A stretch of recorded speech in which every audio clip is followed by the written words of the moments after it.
All right, what's up, guys? Ryan from Elevate Security here. Let me just get in position a little bit more.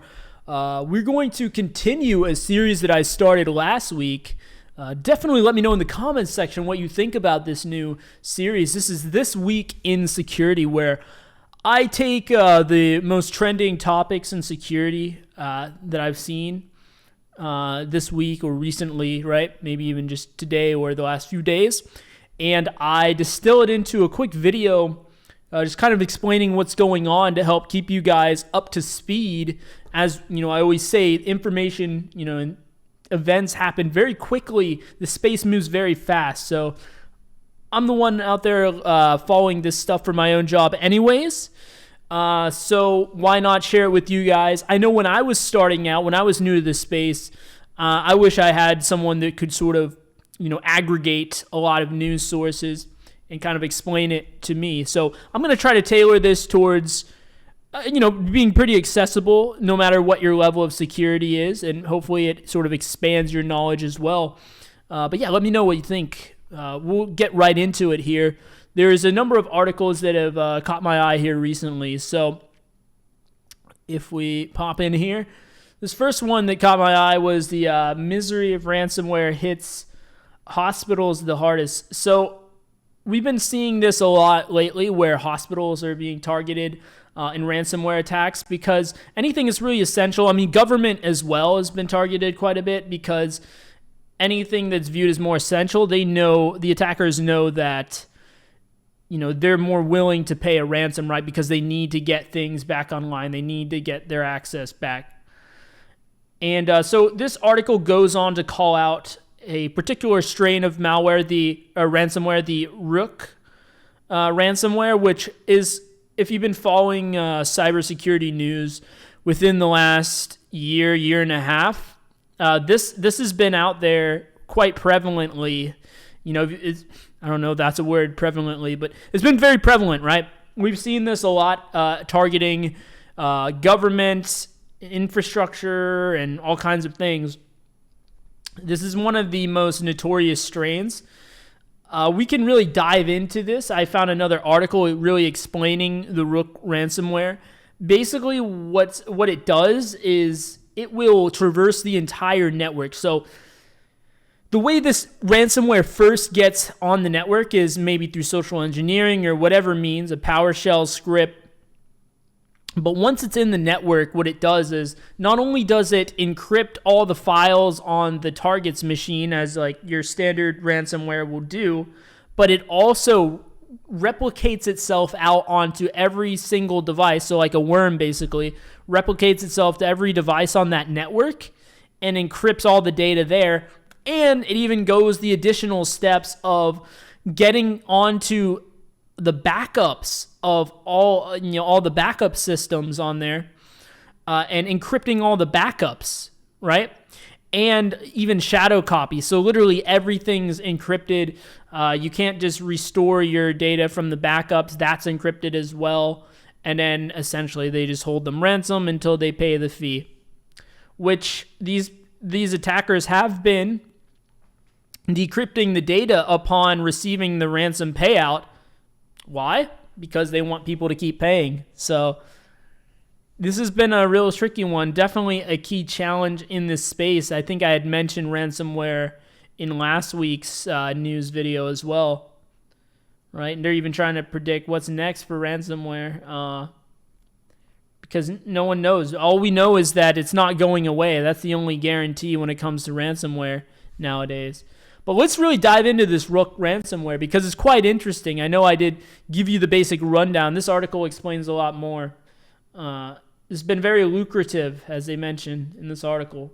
And this article was written January 2019. This was around the time where it was first really started being, showing up quite a bit. So I said a year and a half. I guess it's been more closer to 2 years at this point.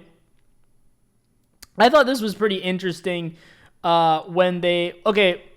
let me just rewind here real quick.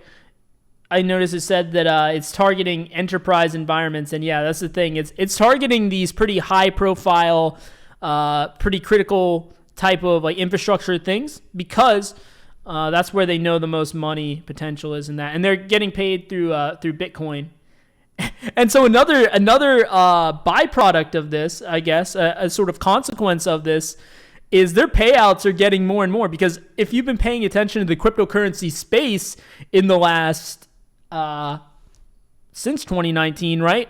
The price of Bitcoin has went from 7,000, 10,000, around 10,000. It's been on around $10,000 for quite some time, right? But now it's all the way up to 19,000, almost nearing the $20,000 mark. So all the payments in Bitcoin that they received back in 2019, it's valued at like double, double the value now. So this has been very lucrative for them. They're not going away. But what I was gonna say was this, I found really interesting. The ransomware notes. Let me zoom in so you guys can see this a little better. This was just this is like a text file that it installs on their system, as well as encrypting the rest of their files, right? This is all they see. Hey, here's the BTC wallet, send it here. Now, I mentioned on the channel before, BTC is pretty traceable, but I'm sure, being really sophisticated malware developers, these attackers probably have some other kind of obfuscation going on so that they're not able to easily trace it back to their Bitcoin address, right? Or they're going to be able to know what address has it, right? But the tricky thing is, if there's probably, I'm sure there's ways out there. This is not my area, but I'm sure there's ways out there to make it hard to associate individuals with your Bitcoin address if you set things up a certain way. But for the average person out there, if you're thinking about doing any shady things using Bitcoin, you will be found out. So just keep that in mind. But I certainly thought this text file stuff was pretty interesting here. Right, they even have a Proton Mail account and whatever this email account is as well, telling them how to unlock it, how to send money to them through Bitcoin, and all of that stuff. So along with that, it sort of details how it's distributed. Like I was mentioning earlier, PowerShell script to sort of for the replication part of it, right?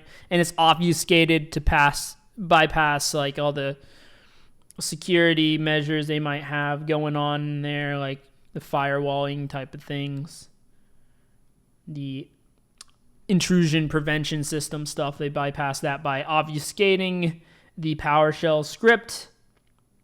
Downloads a reverse shell onto the compromised host, of course, right? And then, some anti-logging measures. So the reason they have this, of course, is so that the blue team guys, the cyber defense guys, are not able to find out, information on the people that develop this, right? Because the forensics guys are going to come in after this thing's taken over and try to figure out, okay, is there a way we could possibly get the key back, without having to pay the money? And then is there any way we can identify who is behind this ransomware, right? But of course they have measures against that. It's a very cat and mouse thing if you're picking that up here. You're right. Reconnaissance of the network is conducted using standard Windows command line tools. Now, you'll notice this as a trend as well in this very high-level, sophisticated malware attacks, right? The best attacks and the most difficult to detect attacks are the ones that are using standard tools, right? If you have an exploit, right, that has to go and grab a bunch of third-party extra custom tooling or whatever from an external site, that's a lot easier to track and a lot more difficult to obfuscate if you're an attacker. But as an attacker, whenever you can do what we call living off the land, and living off the land is essentially using your standard built-in tools, right? So, of course, being a very sophisticated, high-level malware, they're living off the land with the Windows stuff. No surprise there, but just something to note. And then lateral movement through the network is enabled using RDP. RDP is been very traditionally known as a security hole. Very difficult to lock that down. Just because that's the nature of the protocol. There's certain protocols that are more notorious for, this type of stuff, for being at risk to this type of stuff. RDP definitely one at the forefront there. Service user accounts are created. So, they create themselves user accounts. And then, they're actually using PowerShell Empire, which if you guys are going for OSCP, you'll get a little bit of experience with PowerShell Empire as part of the labs. It's basically a C2 framework. If you're not familiar with C2, that's command and control. So they're installing their agents on all of these machines and then using PowerShell Empire to remotely control the machines that they now have access to, they now have exploited, right? All you need two things for a C2. You need your C2 server running PowerShell Empire, and then you need agents installed on the machines. When they get the reverse shell, they're going to install their agent most likely. I don't know the exact technicalities of how this ransomware stuff works, or the Rook ransomware works, but I would assume that if they're using PowerShell Empire, there's some kind of agent, I believe. So correct me down in the comments if I'm wrong, but that's generally how the C2 servers work. So lateral movement is continued until privileges are recovered. Yeah, so basically they create service accounts and they get domain admin and all that.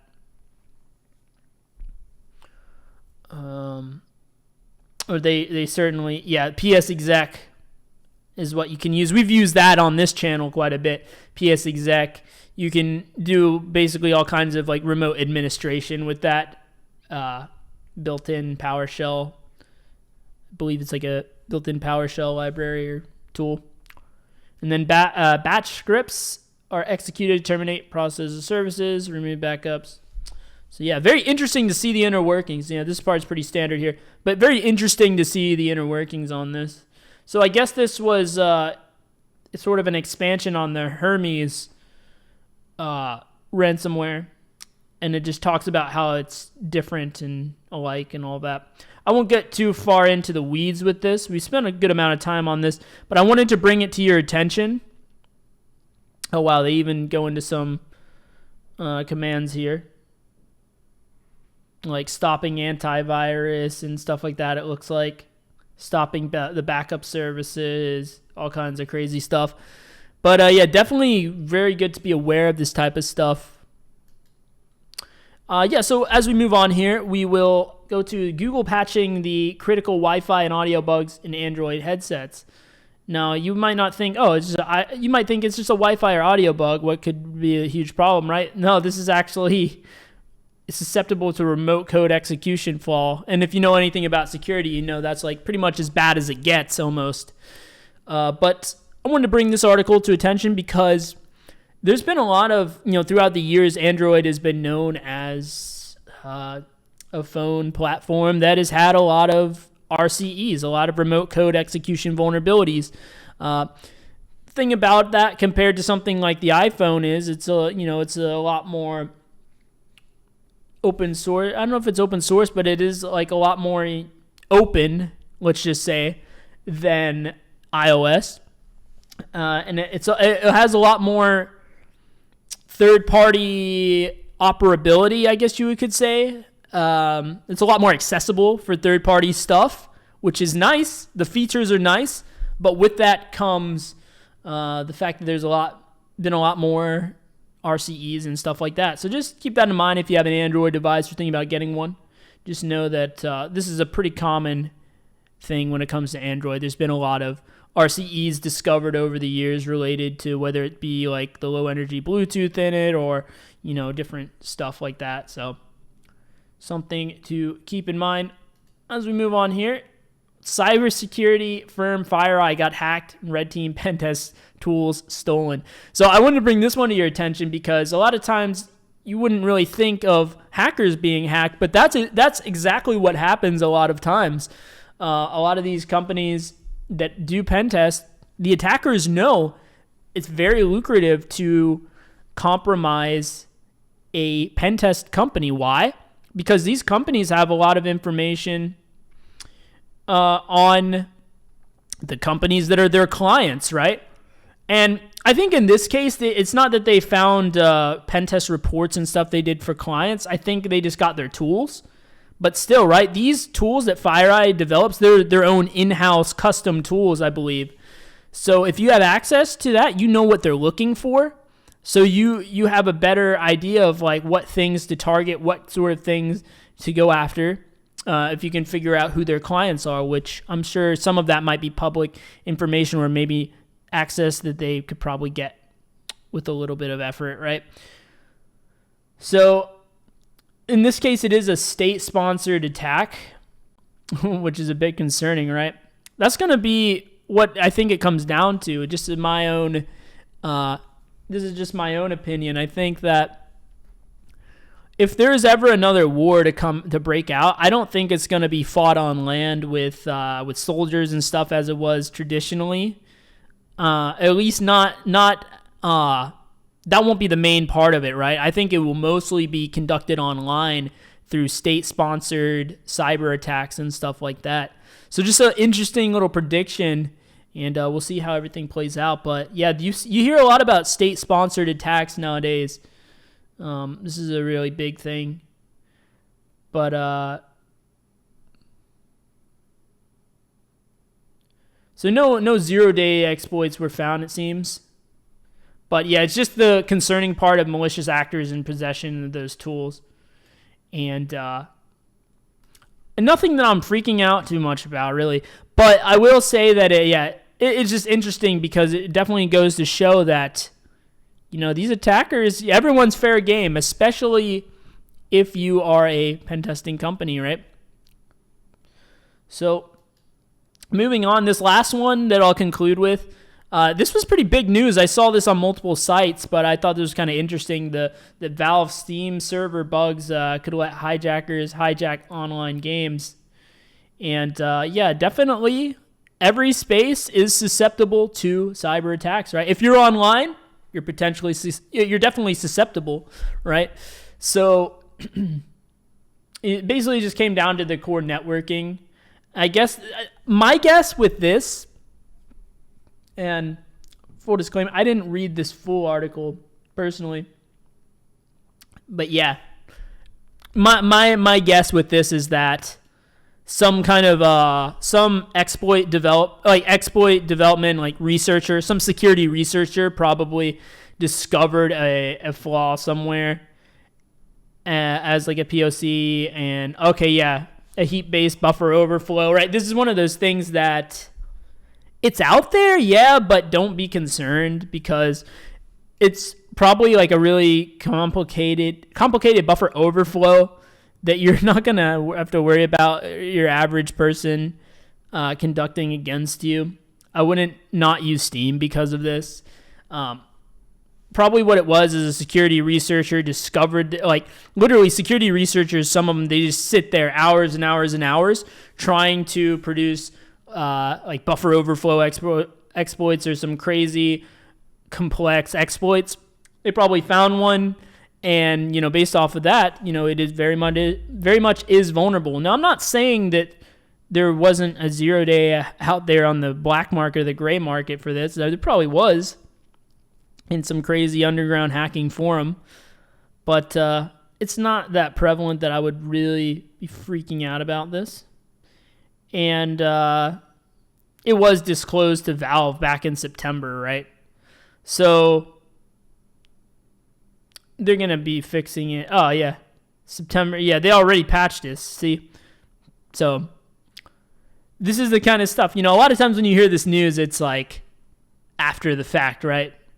Because they're not going to put that out when when it hasn't been patched, you know what I mean? But it's definitely interesting, right? Even your video games and stuff like that are fair game. Everything's fair game. That is exactly why this field is so lucrative. Why, even despite the state of the world right now in 2020, these jobs are just as abundant as ever, So that's the reason to come here, to watch the channel, to improve your skill set, to elevate your skill set in security.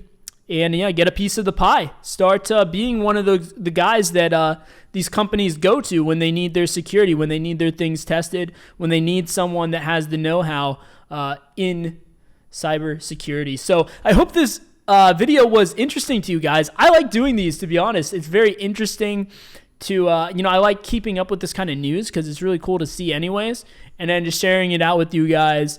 And hopefully I helped break some things down for you guys as well. Definitely let me know, like I said, in the comments section below, and I will see you guys in the next video.